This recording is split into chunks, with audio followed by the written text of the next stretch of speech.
talk about all of the general opposition to conscription and the changing attitudes within the country of South Korea.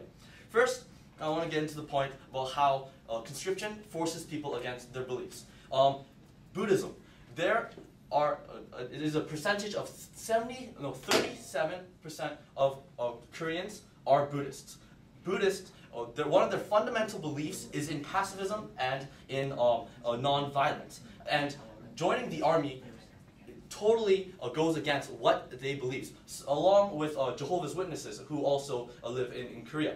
And their opposition to conscription, it shows in the amount of Buddhists at the age of 19 who are male who commit suicide in order to get away from this, to get away from conscription. And the penalty of trying to get away from conscription is 18 months in jail. 18 months in jail for wanting to stay true to your beliefs. And I believe that this is a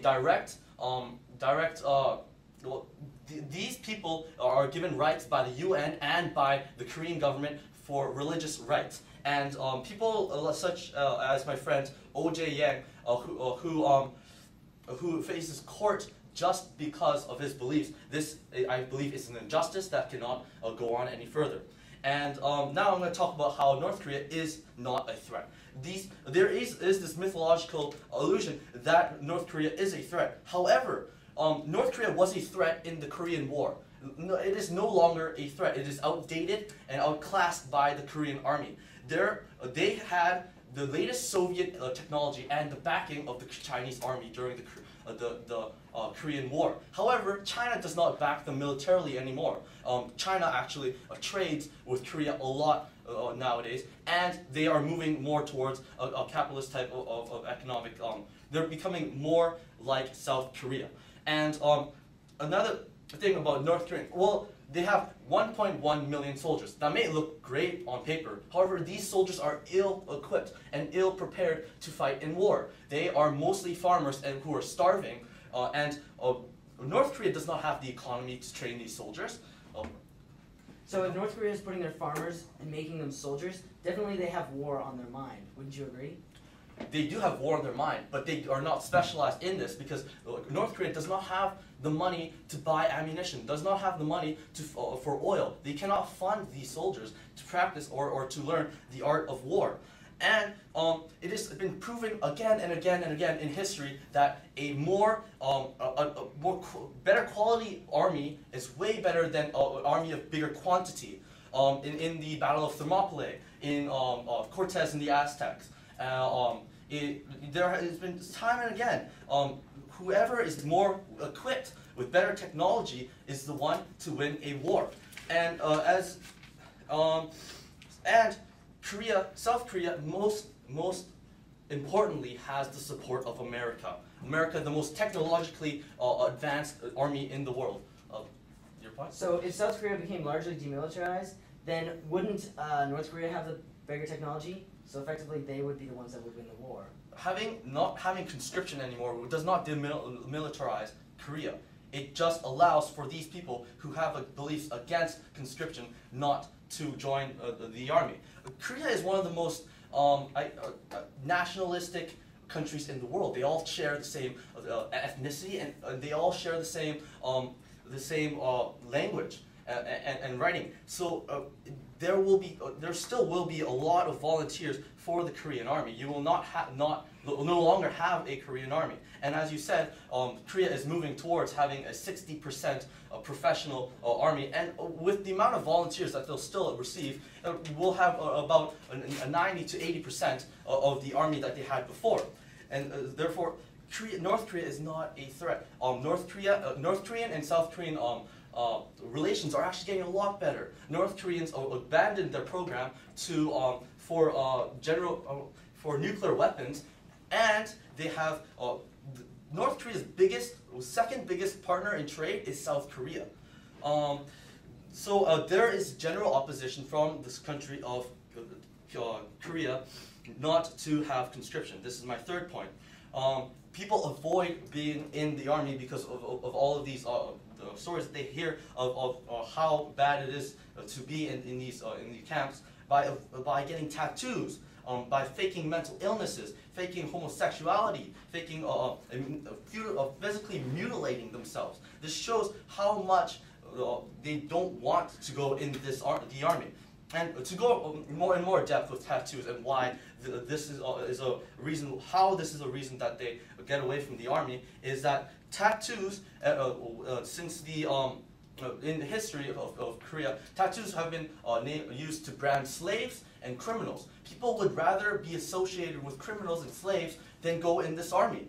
And so there are changing attitudes in Korea. They don't. About 15,000 people have gone to jail because they don't want to avoid because they want to avoid conscription. And I don't believe this is not fair. They should not be forced to do what they don't believe in, and when they stand true to their beliefs, they should not be sent to jail for it.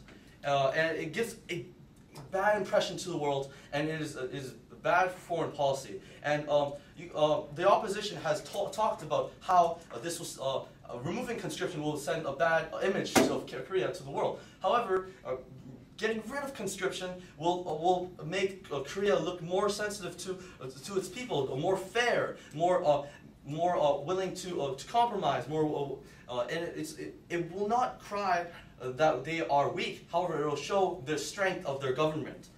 And so, for the reasons that this forces people against their inmost beliefs, that North Korea is not actually a threat, and that there is a lot of general opposition from the country, I believe that this bill should pass.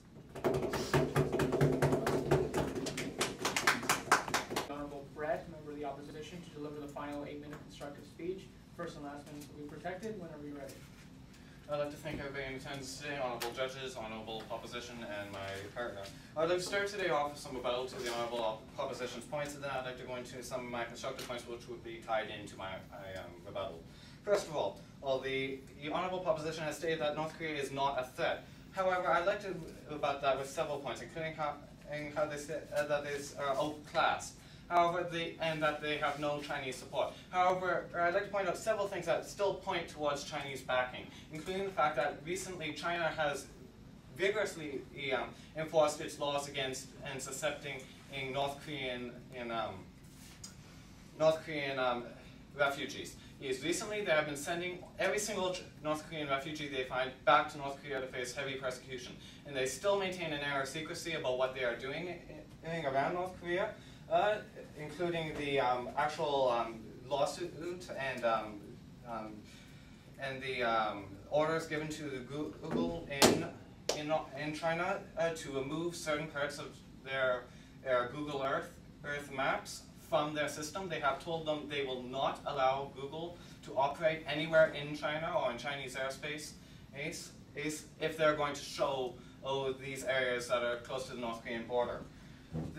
You also say that they are not yes, of course. China has plans to spend less on their military, and Korea is spending 3 times more on their military than North Korea. How is it that the North Korean army will be better equipped with even with Chinese support? I'll be going into that very soon.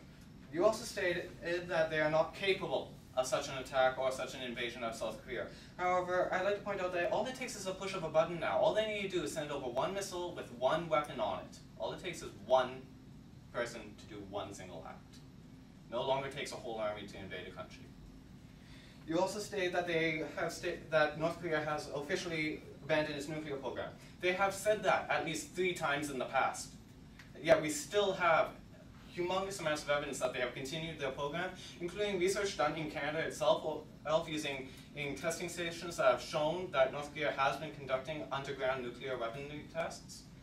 As this shows a total lack of honesty on North Korea's part, so therefore we cannot accept any